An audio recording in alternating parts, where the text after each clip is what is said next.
Déjà détecter, comprendre, ah bah là, a priori, je suis en train de partir en phase, nos proches, nos accompagnants, et on en revient toujours à ce côté, le fait de se dire, ok, j'anticipe et je détecte, j'ai un plan d'action. Je commence à partir en phase dépressive. Quel est mon plan d'action? Aujourd'hui, nous allons parler des impacts et des risques que représentent les changements de vie majeurs, comment mettre en place un plan d'action en cas de changement majeur dans votre vie, l'importance d'avoir des piliers solides de la stabilité comme le suivi psychiatrique, la psychothérapie ou le groupe de parole, et encore l'hygiène de vie. Hello et bienvenue sur Parole de Bipolaire, le lieu d'échange autour de la bipolarité. Moi c'est Clément Bessa, le fondateur d'Upstage. Nous accompagnons les personnes vivant avec une bipolarité. Et moi c'est Julien et j'accompagne les bipolaires à mieux vivre leur bipolarité au quotidien. Et aujourd'hui nous allons parler de l'impact et des solutions pour pallier un changement de vie majeur. Est-ce que tu pourrais nous dire un peu justement quel impact ça a un changement de vie majeur dans nos phases?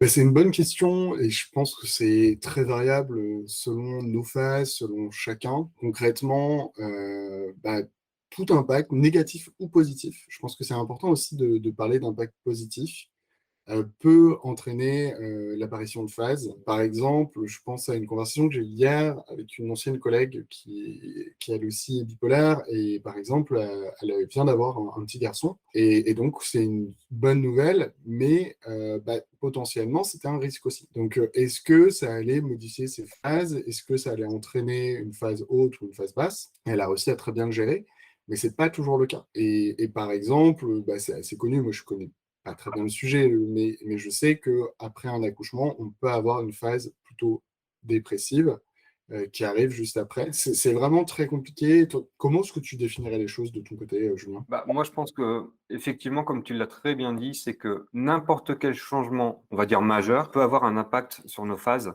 Et ça peut être justement un changement positif ou négatif, ça importe peu finalement, sachant qu'un changement positif peut avoir un impact en négatif, entre guillemets, dans le sens une dépression ou une forte manie, et un changement négatif peut ne pas avoir d'impact non plus. C'est très aléatoire et c'est pour ça que c'est dur à gérer, je pense.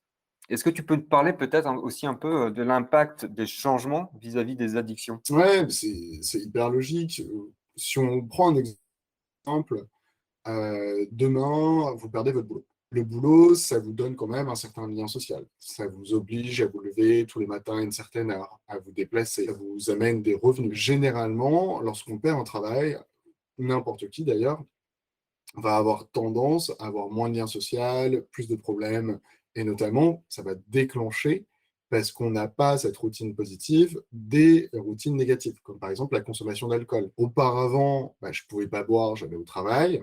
Dorénavant, rien ne m'empêche de boire. Mais ça peut être autre chose. Ça peut très bien être de la bœuf, ça peut être autre chose. Et ça, c'est vraiment dangereux dans le sens où on a besoin de cadre, on a besoin de structure. On en a beaucoup parlé, l'hygiène de vie et le fait d'avoir des routines qui vont stabiliser notre vie sont des choses à fort impact. Aujourd'hui, si vous faites du sport et que vous arrêtez le sport, vous allez sentir une différence énorme. Et à contrario, si vous ne faites pas de sport, vous arrivez à faire du sport, ça va vous permettre de sortir de phase dépressive, par exemple. Et ouais, et j'ai un exemple par rapport à ça, c'est mon exemple, dans le sens où moi je travaille plus actuellement, bon, pour diverses raisons. Et du coup, il y a beaucoup d'espace. Il y a beaucoup d'espace pour éventuellement boire de l'alcool, pour fumer ou quoi que ce soit. Bon, je fume pas, c'est pas quelque chose qui est difficile pour moi de ne pas fumer, mais l'alcool, c'est un peu plus compliqué pour moi. J'aime bien prendre un apéro et tout.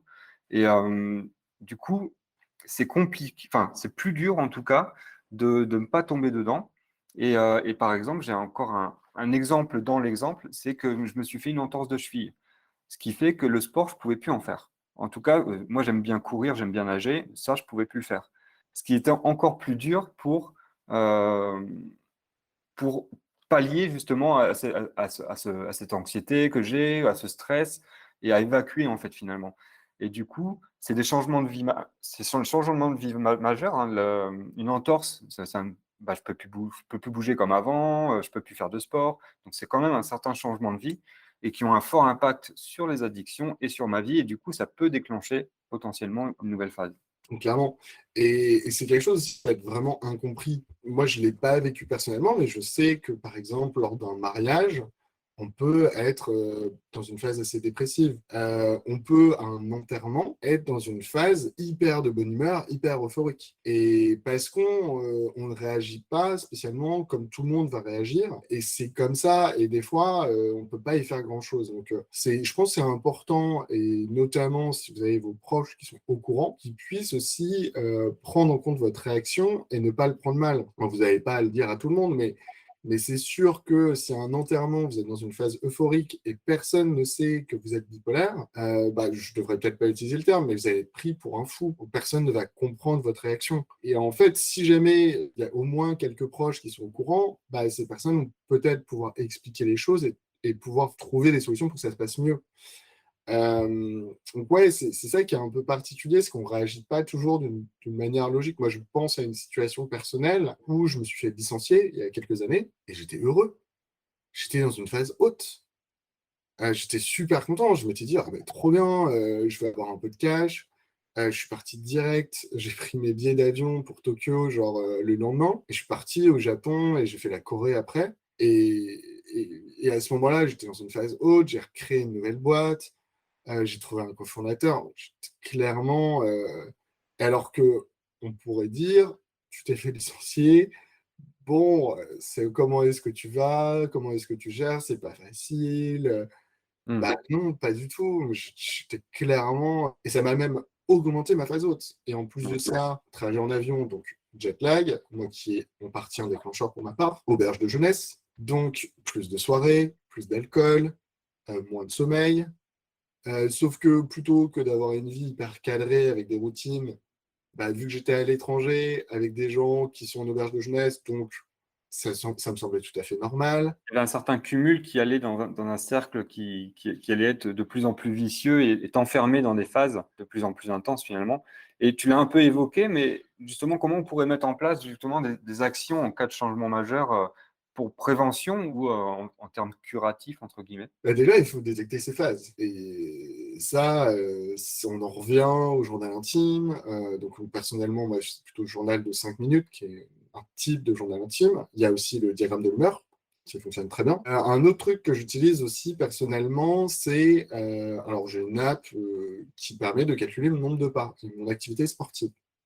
Ça, je trouve ça assez intéressant de voir, par exemple, si j'ai pas marché certains jours, j'ai beaucoup marché, des fois, c'est aussi un indicateur. Le sommeil, tu as peut-être d'autres indicateurs qui te viennent à l'esprit. Comment est-ce que tu fais pour détecter tes phases, toi, Julien? Moi, c'est principalement le sommeil et je le sens intérieurement. J'ai envie d'aller, j'ai envie de sortir. Moi, je suis plutôt phase dépressive. Donc, je le sens que j'ai pas envie de sortir, j'ai envie de rien faire, j'ai envie de dormir. Mon sommeil est plus important ou des trucs comme ça. Donc ça, c'est mes modes de détection. Pareil, je fais du journaling. J'interromps l'échange quelques secondes pour te demander de nous mettre une petite note sur Apple Podcast ou la plateforme de ton choix. Tu connais la chanson, cela nous aide beaucoup à sensibiliser sur la bipolarité et briser les tabous. Allez, c'est reparti. Ouais, c'est ça. Et donc, déjà, détecter, comprendre, là, a priori, je suis en train de partir en phase, nos proches, nos accompagnants, et on en revient toujours à ce côté, le fait de se dire, ok, j'anticipe et je détecte, j'ai un plan d'action. Je commence à partir en phase dépressive. Quel est mon plan d'action? Qu'est-ce que je dois faire? Qu'est-ce que je dois changer dans mon quotidien pour ne pas que ça s'empire? Est-ce qu'il va falloir que j'aille voir mon psychiatre pour changer mes médicaments? Est-ce qu'il faut que je fasse du sport? Comment est-ce que je peux demander de l'aide peut-être à un proche qui va m'aider à faire du sport? Peut-être qu'il faut que je demande de l'aide à ma famille, que je prenne quelques jours de congé ou que je prenne pas de nouveaux projets au travail.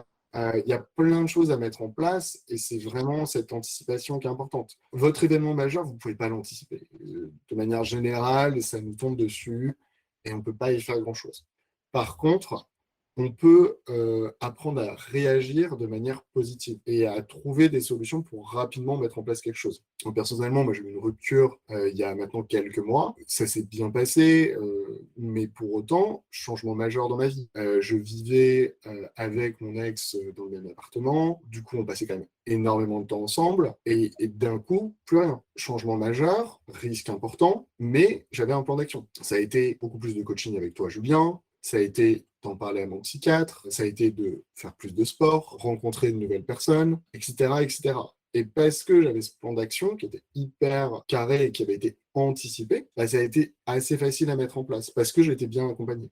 que toi, tu as d'autres choses à ajouter sur le sujet, Julien? J'ai eu un changement majeur dans ma vie au niveau du traitement. Avant, j'avais un traitement qui me fatiguait beaucoup. Enfin, c'est pas le traitement, peut-être pas, on ne sait pas. Mais en gros, j'avais une forte fatigue et ça me pénalisait beaucoup dans ma vie. On a changé de traitement avec mon psychiatre. Cette fatigue, elle s'est largement améliorée. Et ce qui fait qu'en fait, il y a eu, c'est très positif. Mais par contre, j'ai eu une phase euphorique parce que c'était tellement positif que j'ai voulu en profiter à fond. Donc, je faisais plein de choses et c'était un cercle un peu vicieux. Et j'ai, entre guillemets, mal anticipé. Mais là où j'ai bien réagi, c'est que j'ai beaucoup partagé avec ma mère. J'en ai parlé à mon psychiatre, j'en ai parlé à ma psychologue. J'ai vraiment été proactif dans la réaction, en fait. Ça a déclenché une phase plutôt haute et derrière, forcément, une phase un peu basse. Mais vu que j'ai bien partagé, j'ai pris du temps pour moi, j'ai ralenti un peu mon rythme, etc., bah, ça s'est restabilisé et aujourd'hui, ça va très bien. Mais c'est vraiment ça.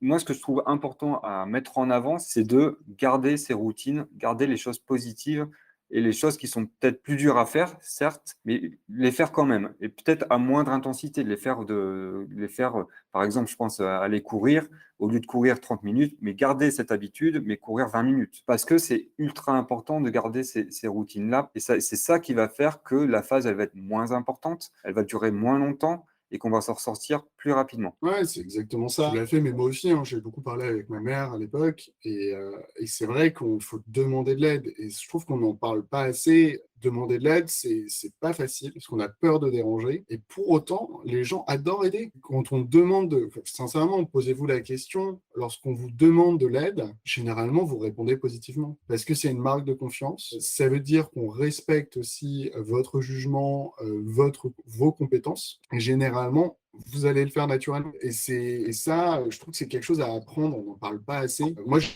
en tant qu'entrepreneur, de le faire énormément et d'avoir appris à le faire. Et vraiment, c'est ça qui permet de déclencher aussi des choses hyper positives et ensuite de pouvoir le faire même au niveau perso. C'est différent, peut-être pas aussi simple que ça pour moi d'ailleurs, mais j'apprends et j'essaie de m'améliorer. Je trouve qu'il y a un bouquin qui est génial, d'ailleurs, si vous avez l'occasion de le dire, c'est The Growth Mindset. Et en fait, ça explique une histoire qui est l'histoire de Michael Jordan. Quand il a commencé sa carrière aux États-Unis, quand il était au lycée, il n'était pas titulaire dans l'équipe. Son coach lui faisait des entraînements de malade mental, des trucs hyper durs, super complexes.